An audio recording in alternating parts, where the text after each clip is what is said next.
One of the best parts about being a U.S. merchant mariner is you can work on one ship, then go to another ship, and go to another ship. You can do the same job, but on new ships, learning new things, and going to new places. I pride myself on not going back to the same ship over and over again. I love going to new ships and learning new things. In this video, we're going to go through my least favorite to my most favorite cargo ships to work on. So yeah, let's get into it.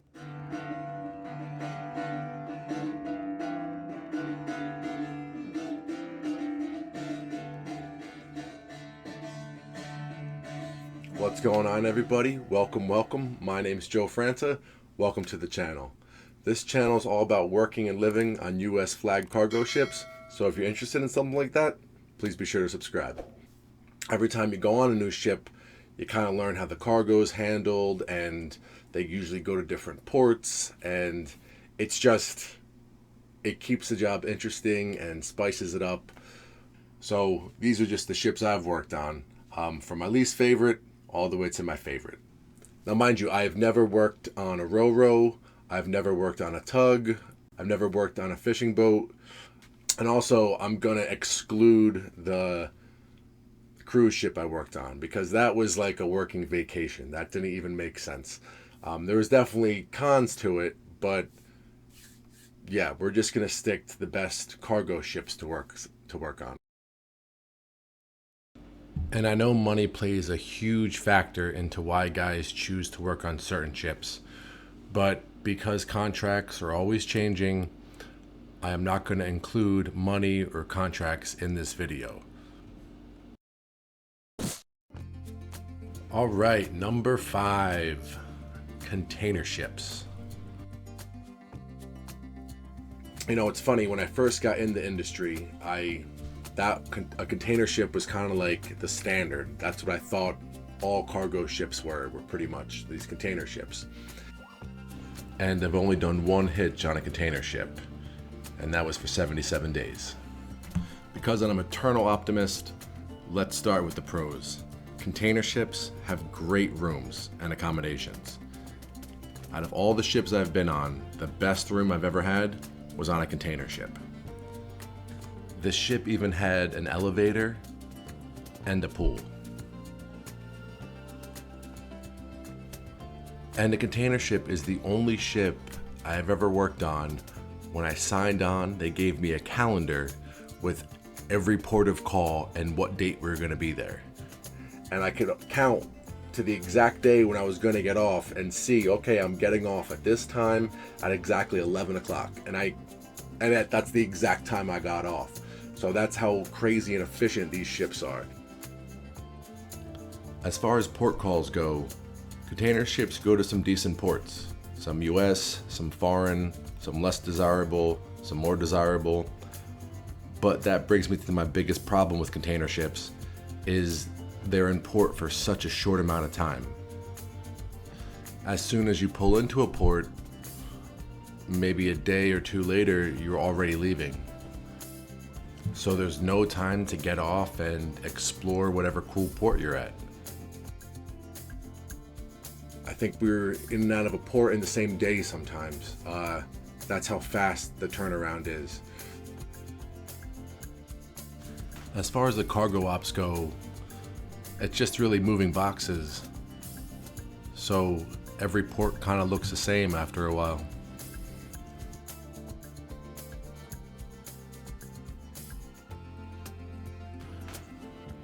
So in closing, container ships, the pros, they keep to their schedule and they have really nice accommodations.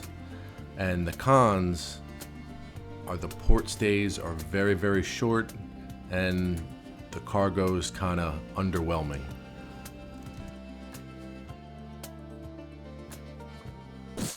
All right, number 4, tankers. So I've worked on a couple different tankers, and every time I work on a tanker, it's always a coastwise tanker. which means that's just going around the United States. I've worked on one on the West Coast, and I've worked on two that went around the Gulf and the East Coast. One of the pros of being on a coastwise tanker is you're always by the coast, which means you're usually in port. And always being in port has a lot of benefits, especially port in the US. As an American sailor, we have cell phone service, we usually get good stores, and if we need anything from shore, Walmart's a short Uber ride away. But the downside of being on the US coast all the time is you're really just going to the US ports, and they're a lot less exotic as some other places, to say the least. Also, because we're just jumping around the coast, usually the transits aren't that long, so only really a couple days at sea, then we're back in port, which really starts to affect your sleep schedule.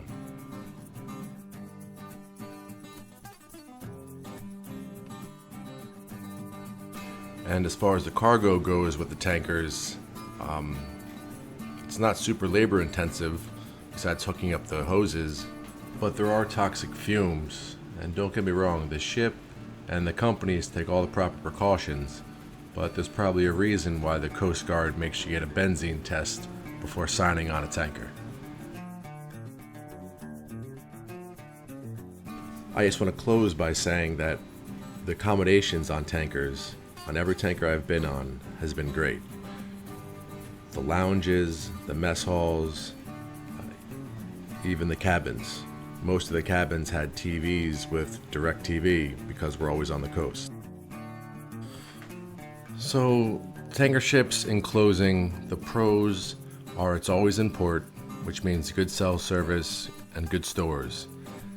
And tankers have great accommodations, some of the best rooms I've ever had. But the cons are less exotic ports, the transits are really short, so it messes with your sleep, and the cargo is pretty hazardous. Number 3, cable ships. Earlier in my career, the majority of the ships I worked on were cable ships. I did 4 hitches on cable ships, and I really enjoyed the cable ship. So the cargo stuff was kind of a pain in the butt. You would have to, if you had to load cable in the tanks, that was brutal. But then when we're paying out cable, it's pretty easy. So it's not terrible. But that was one of the coolest things about working on the cable ships, was the nature of the work. And you're not delivering something, you're installing something, you're doing a job, which had a very cool feeling to it, very different. But one of my favorite parts about working on the cable ship was you went to all these crazy ports, and when you went to the crazy ports, you had an extended amount of time off. Usually the ship was in port for a couple days. I went to some really cool ports on the cable ships, and like I said, when you would get to these ports, because you're not delivering something, you're either transferring some cable or waiting for a new part or some kind of work-related operation, you could be in port for 3 weeks sometimes. So there was plenty of time to get out and really explore the port. There was no quick turnarounds. You're in port and you're going to be in port for a while. And it's really cool ports for the most part, because these cables are ran all over the world.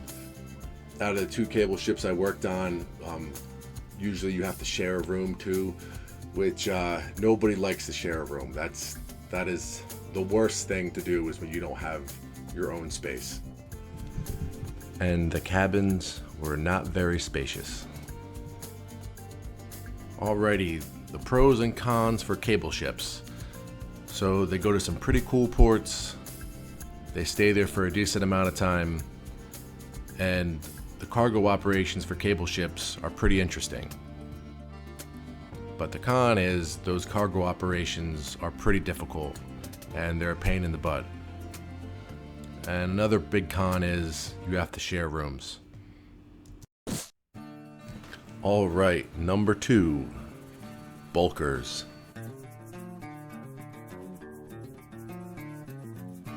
I've worked on three kinds of bulk carriers now, and I worked on one on the Great Lakes, I worked on the grain ship, and we went to Djibouti, and the bulker that went down to Ascension Island.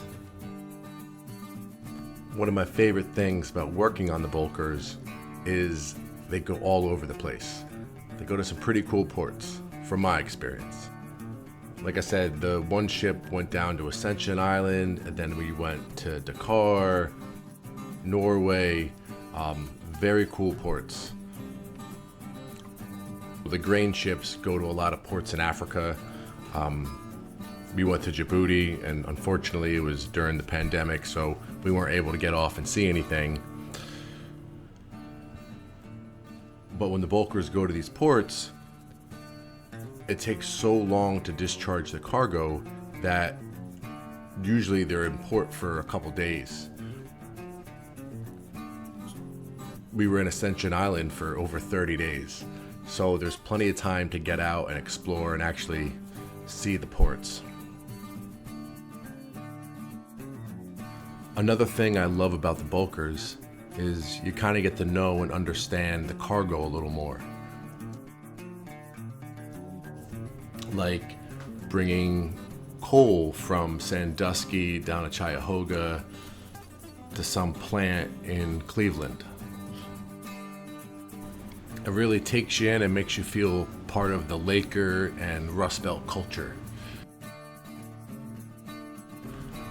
Or picking up ilmenite sand from Senegal, taking it through the English Channel and dropping it off in Norway.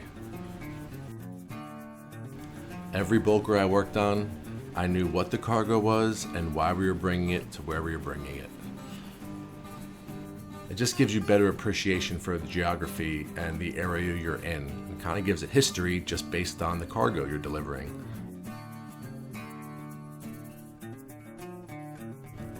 But that brings me to my least favorite part about working on bulkers, is cleaning and washing down the cargo holds. Every time the hold switches cargo, you're going to have to clean it.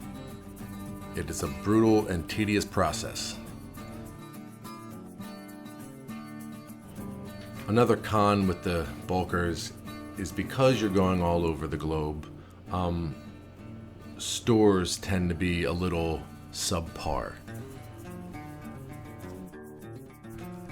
So in closing, the pros of bulkers is they go to some pretty cool ports, they stay there for a decent amount of time, and the cargo is pretty interesting.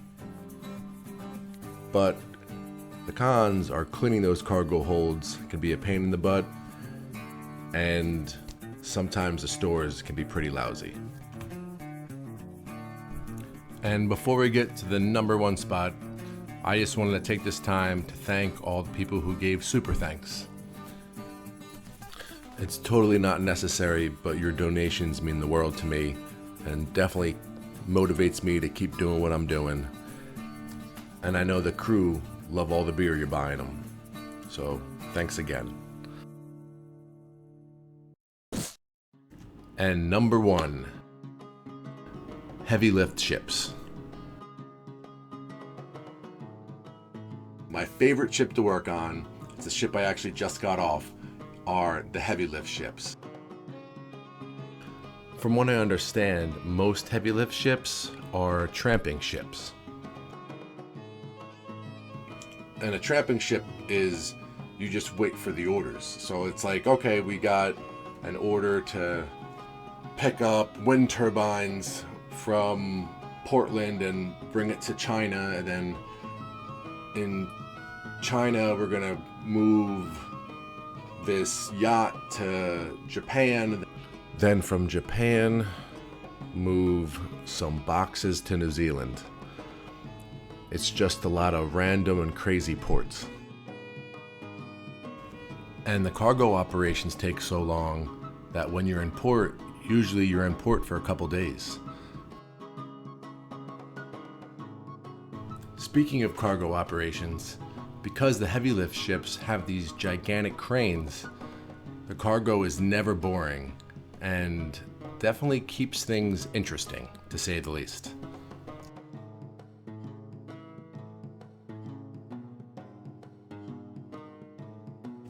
And if I have to give a con, I would say because of the nature of the ship jumping all over the place, taking random contracts, being a tramping ship,